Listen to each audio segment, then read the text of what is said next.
What advice do you have for these new content creators? Because we have a lot of people that listen to the show that want to get in the game. They're working a corporate job. They know social media is probably that tool to get themselves there. But there's just that imposter syndrome that comes when you've never really put yourself out there.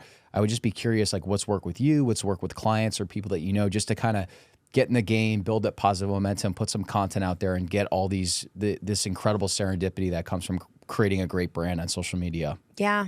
Well, there's so much to this. This is what I talk about on stage, and there's so many different things that I can give you. The first thing that I would say is we need to stop comparing our chapter 1 to somebody else's chapter 20. Yes. And I think it's really, really important for somebody that's just starting out to understand that if you're going to go and start creating content for the very first time, you need to remember that all the people that you follow that have inspired you maybe to do this, they've been doing it for a long time. Mm-hmm. And the first post that they did probably didn't get very many likes. And the first 50 posts they did probably didn't get very many likes. And they definitely started from 0 followers. Everybody did. Everybody did. But nowadays we look at these, people maybe that have built a huge podcast with. I've had someone said this to me the other day. They're like, I'm launching my podcast this month. I'm going to get to 1 million downloads in 3 months. I'm like, do you know that the majority of people that have 1 million downloads have been doing their podcast for like 7 years? Yes. And they've had to be consistent. You guys told me that was the most important thing. Like you're consistent no matter what. Most people, if they don't see the success that they're seeing other people that did in like 10 years, 7 years, 5 years, if they don't see it right away, they quit. Mm-hmm. And they're not consistent. And so they don't even get there because they want that immediate gratification. So the first thing that I would say is it takes consistency and it takes patience. And you need to go into it with that intentionality. It's really, really important. Yes, you can go viral overnight, but that actually I wouldn't wish for that. Because then you didn't learn everything that you needed to learn in order to keep up with that. Definitely. I found that my process of growing my social media and learning how to create content and it not working a lot and having to go live every day with 5 people on it taught me a lot of things that I needed to learn in order to get to where I am so that I can now thrive in this position that I'm in. If it happened overnight, then I'd be like, whoa, I got to back up a little bit because now I don't even really know what I'm doing still. So that process of growing it is the best part. Embrace being a beginner. My therapist always asks me all the time. She reminds me of this when I was launching my book. She reminded me of this every day. I felt like I wasn't doing therapy every day, but I could text her. She's amazing. And she would always ask me, what's your relationship with being a beginner? What is your relationship with being a beginner? Because no one wants to be a beginner anymore. No. They want to skip the being a beginner. But here's the thing. All the gifts come from the beginning. Yeah. All of them. Mm. All of them. The learning, the growth, the progression. I always say, like, bliss comes from progression. Mm-hmm. If you get to where you want to be immediately, where's all the blissful progression, the wins you get to write down every night? Oh, I got 5 more followers today. You know what I mean? The growth, the learning comes from there. So if you're starting off, embrace that beginning process. Remember, it's not always going to be there. No matter what, time's not going to stop. You are going to grow if you're consistent. The only way that you're not going to grow is if you stop being consistent and you let your impatience get to you and you completely give up. It's going to be a hard, long run, probably, but that's the beauty of it. And then imposter syndrome. So this is a hot topic, hot word that people like to say.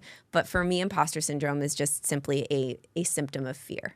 And I write about the symptoms of fear in my book, and imposter syndrome is one of them. And because as long as we feel like an imposter or like we're not good enough, we're not going to take action. Mm-hmm. Fear's entire job is to keep us from doing the things that will move us forward.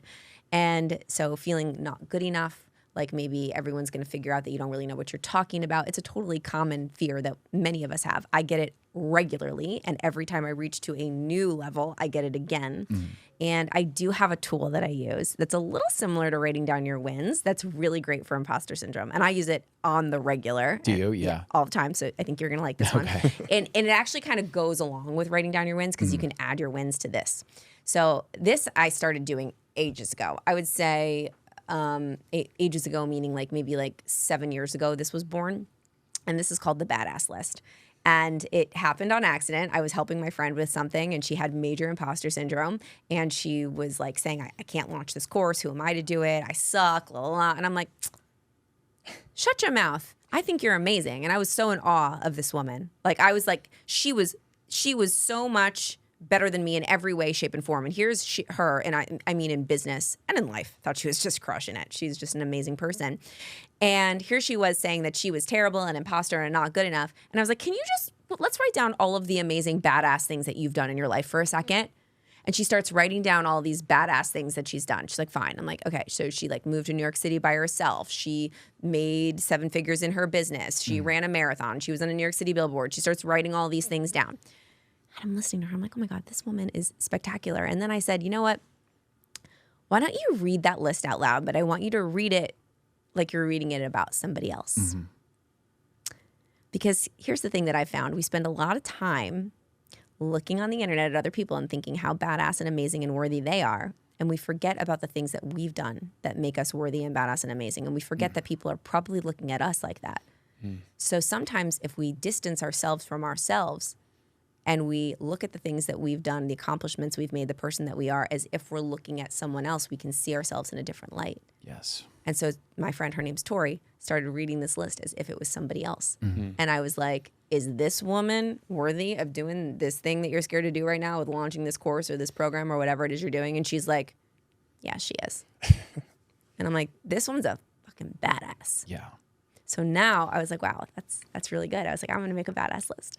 And I made it. And now whenever I feel afraid to do something or before I go on a big stage that I've never spoken on before or start a new business venture and I'm feeling like, oh my God, I can't do this right now. I'm not good enough. They're going to figure out that like, oh, like I'm not who they think I am or whatever. All these thoughts that come in our mind.